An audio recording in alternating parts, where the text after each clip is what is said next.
রাধে রাধে সকলকে, welcome back to our channel. আমরা আগের দিন যে বিয়ে বাড়িটা গেছিলাম তার রিসেপশন, তো সেখানেই যাব, তো তার জন্য রেডি হতে হবে। আর এখন ঘড়ির কাঁটায় বাজছে কিন্তু 5টা, তো বেশি দেরি না করে চটপট করে রেডি হয়ে নিই।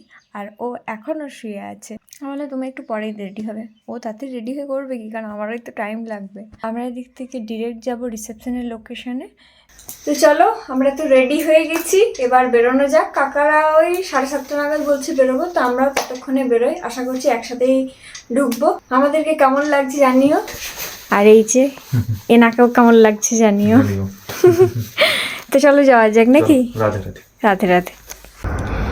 তো আমরা একদম রিসেপশন মানে যেখানে হচ্ছে সেখানে একদম সামনাসামনিই চলে এসেছি, কিন্তু কাকাদের গাড়িটা মানে বাসটা এখনও আসেনি, সেই জন্য আমরা একটা হোটেল না ঢাকা টাইপের আছে, এখানে স্কুলও আছে একটা। হ্যাঁ, স্কুলের সামনেই দাঁড়িয়ে আছি।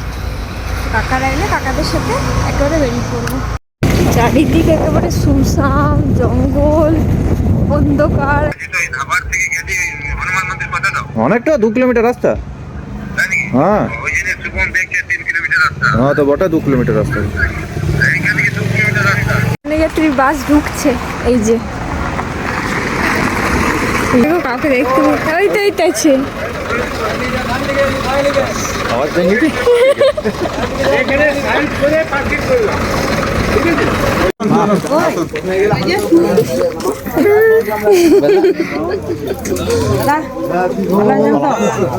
বাহ, তানু দারুণ লাগছে দেখতে। একই কালারে নাকি? আপনার আগে বললে যে আমরা থাকতাম না, আপনি নিয়ে যেতেন। তুমি খুঁজে পেলে আমরা খুঁজে পেয়েছি। আমাদেরকে মিষ্টি লোকেশন পাঠিয়েছিল। যাও নিয়ে এসো তো, তারপরে ধুচ্ছি। মামা তোমার মামা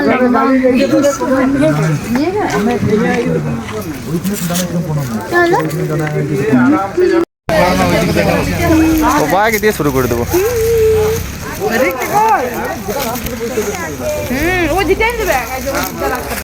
তুমি না কি দালে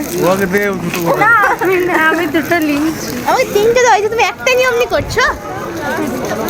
আজকের দিনটা আমাদের সকলের কাছে ভীষণ স্পেশাল। আজ আমাদের ভাগ্নির রিসেপশন, আর আমরা সবাই এসেছি কনে যাত্রী হয়ে ওর শ্বশুর বাড়িতে। রিসেপশনের ভেন্যুতে ঢোকার সাথে সাথে আমাদের আপ্যায়ন কিন্তু দারুণ হয়েছে। অলরেডি আমাদের হাতে টিফিন বক্সও দেওয়া হয়েছে, কিন্তু আমরা টিফিন বক্সটা খুলিনি, কারণ আসল আকর্ষণ তো লুকিয়ে আছে স্টলগুলোতে। তাই স্টলে কি কি দারুণ সব খাবার আছে সেগুলো টেস্ট করা যাক।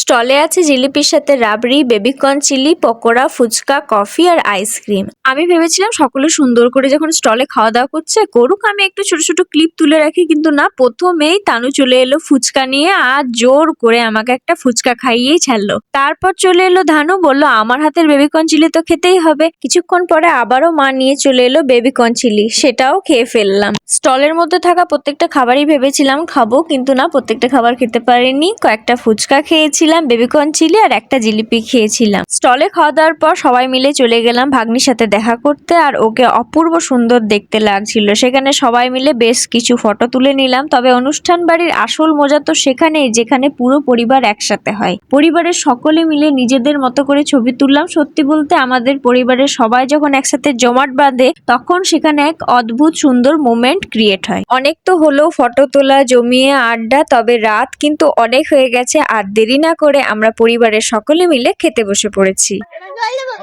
কোথায়? এইখানে বসা যাবে, দিতে অসুবিধা হবে। দেখ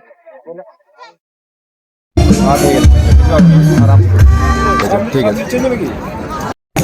একটু সিটে 3 জন হবে। তুমি গেলে চলো চলো নয়নে হাসি।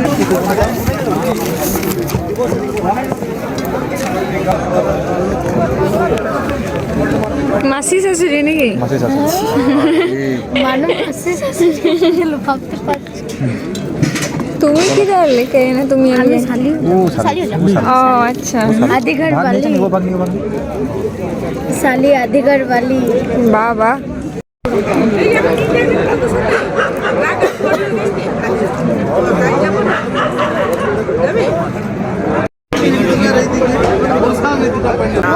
সর্দি আর না না সর্দি একটু হোক খায় না একে সর্দি হয়ে একটু একটু খেয়ে না আর একটু হয়ে যাক এমনি শরীর খারাপ হবে একটু বেশি করেই হোক তাতে কি আরে ইয়েকে জিজ্ঞাসা কর আইসক্রিম খেলে সর্দি কমে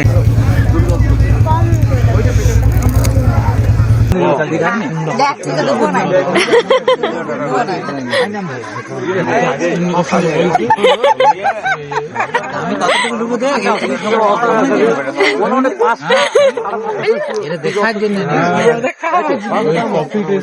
গরম গরম ভালো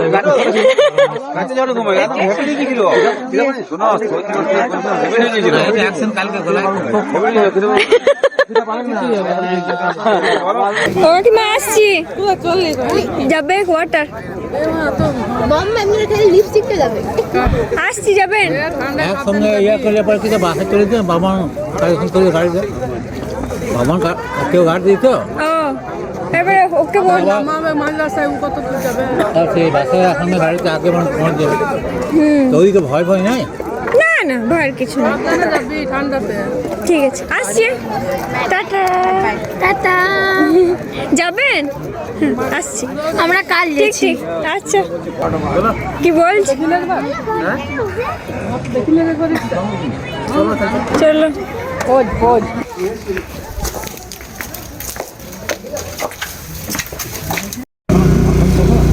ঠান্ডা হচ্ছে বাস এখানে আমাদের হেলমেট আছে ওইগুলো নিয়ে নেবো ব্যাস তো সোজা কোয়ার্টার আসছি যাবে এবারে ছুটিতে কিন্তু যাবে ঠিক আছে আসছি আসছি